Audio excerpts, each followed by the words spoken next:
Hi, I'm Tory. I'm a writer and an artist, and I have ADHD and dyslexia. Before starting school, my childhood was awesome. My parents read to me all the time, and I fell in love with stories. My favorite thing was to make up new endings to the storybooks they read to me. I wasn't very good at writing, but I much preferred drawing pictures to tell my stories. Once I got to school, some things came easily. I was able to memorize things very quickly. I just didn't learn to read. In class, I could keep up verbally, but when it came time for the test, I just wouldn't write anything down. Teachers thought I was misbehaving. I knew there was something wrong, but I didn't know what. My parents also noticed that my reading and writing wasn't improving. I was told I was going to see a doctor who was going to run some tests and figure out why I was having trouble with reading and writing. I thought it was going to be blood tests and shots. I remember being in the waiting room and my teeth were chattering. I was shaking so much. When I got into the office, I was introduced to Pearl. She said hello, and I relaxed instantly. The next thing I knew, we're chatting away, and I remember her asking me a lot of questions, asking me to read some things, and having me do a lot of puzzles. When my parents picked me up, Pearl thanked them for letting us hang out together, and I was beaming. She had made me feel so comfortable, and we had had a good, fun time together. She gave my parents a report with her assessment and some recommendations. She recommended some help in school, like extra time for tests, a pen grip, a reading pointer. She also recommended that my parents hire a tutor that specialized in dyslexia. I had that same tutor until I started university.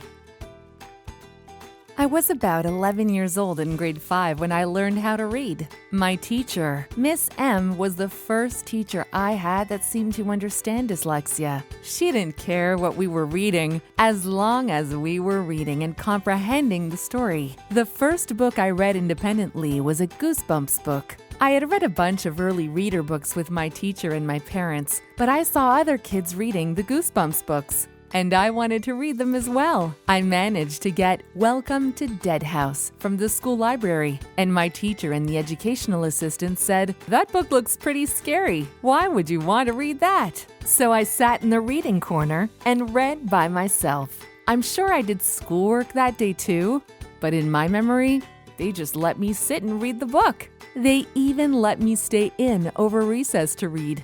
And I remember reading the book when I got home and telling my mom about how good it was, but that it might be too scary for her. I was so proud of myself. I remember it being like pieces of a puzzle coming together. It's amazing to me how important this moment was, that a teacher went so above and beyond, and that at the time I had no idea. Miss M would talk to me about the books, and she would say she was scared to read them herself but wanted to know what happened, and would get me to tell her about it.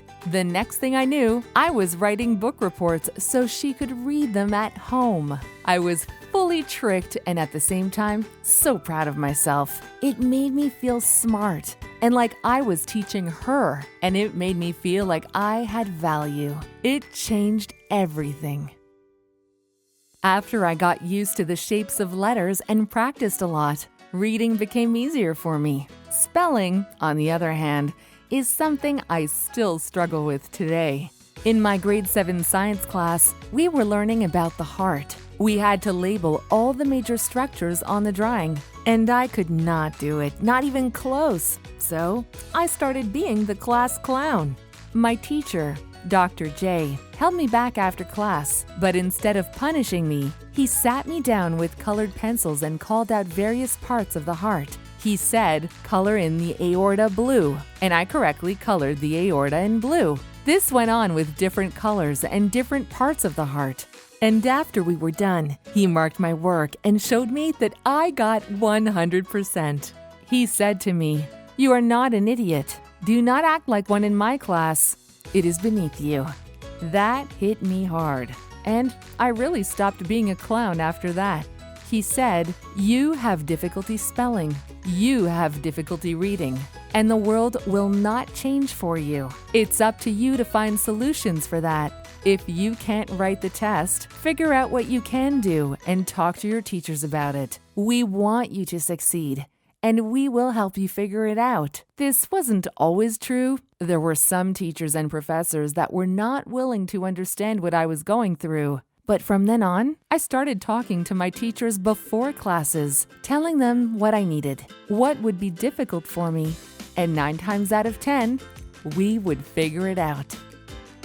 School was easier once I learned to read and ask for help when I needed it, but my LDs still affected me academically and made me worry about my future. In high school, I took a career aptitude test, and when the results came back, it said that I should become an artist or a writer. My guidance counselor laughed and said, "Well, being an artist sounds good, but writer isn't really in the cards for you, is it?" I laughed it off, but then went to the resource room and burst out crying.